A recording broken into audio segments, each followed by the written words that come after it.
ng bayan, maasahan anumang panahon. Magandang araw po sa ating lahat. Ngayon ay araw ng Lunes, November 3, 2025 at narito na ang pinakahuling update sa Bagyong Tino at sa magiging lagay ng ating panahon ngayong araw. Lumakas pa ang Bagyong Tino habang ito ay kumikilos ng pakanluran, timog kanluran habang ito ay nasa Philippine Sea. Huli itong namataan sa layong 400 km silangan ng Giwan, Eastern Samar. Taglay na nito ngayon ang lakas ng hangin na umaabot sa 110 km per hour malapit sa gitna.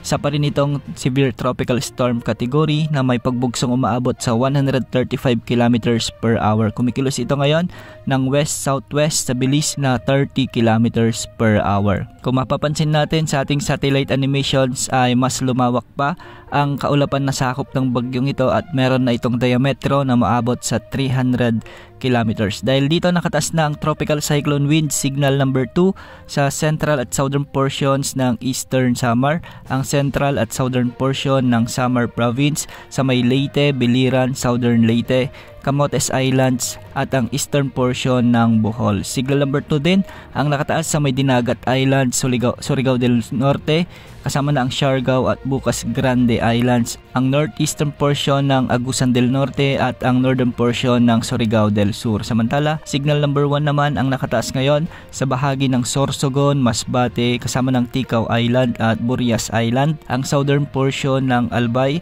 sa may Romblon, ang southern portion ng Oriental Mindoro, southern portion ng Occidental Mindoro at Cuyo Island. Samantalang nakataas din ang signal number 1 sa Northern Samar, ang nalalabing bahagi ng Samar, ang nalalabing bahagi ng Eastern Samar, ang nalalabing bahagi ng Bohol, ang nalalabing bahagi ng Cebu, kasama na ang Bantayan Island, Siquijor, Negros Oriental, Negros Occidental, Guimaras, Iloilo, Capiz, Aklan at Antique, kasama na ang Kaluya Islands.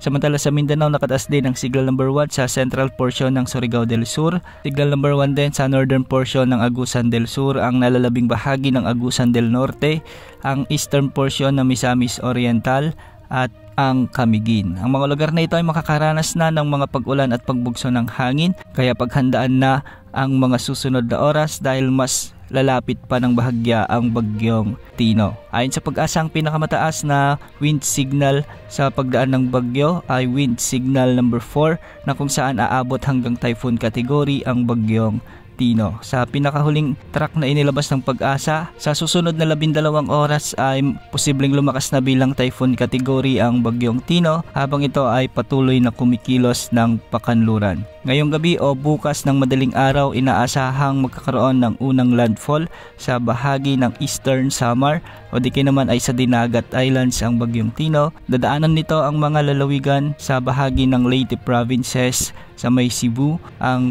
Negros Island region, Panay at pinakaling landfall nito sa may northern part ng Palawan. Inaasahang makakalabas ng bagyong ito sa araw naman ng Huwebes bilang isang typhoon category pa rin. Ayon sa Pag-asa, hindi rin inaalis ang posibilidad na magkaroon ito ng rapid intensification, kaya hindi rin inaalis ang posibilidad na umabot ito sa super typhoon category. Samantala ngayong araw, dahil nga sa patuloy na paglapit ng Bagyong Tino, makakaranas na ng mabagyong panahon ang Eastern Samar, Eastern Visayas, Central Visayas, Dinagat Island, Surigao del Norte at Surigao del Sur. Ang mga lugar na ito ay posibleng makaranas ng mga biglang pagbaha at pagguho ng lupa. Samantala, dahil pa rin sa Bagyong Tino, may kakaroon na rin ng mga pag-ulan at pagbugso ng hangin sa nalalabing bahagi ng Visayas, nalalabing bahagi ng Caraga at Sorsogon. Samantala, dahil naman sa trough o yung extension ng kaulapan ng Bagyong Tino, asahan din ang maulap na kalangitan na may mga kalat-kalat na pag-ulan at thunderstorms sa nalalabing bahagi ng Bicol Region, Mimaropa, Northern Mindanao,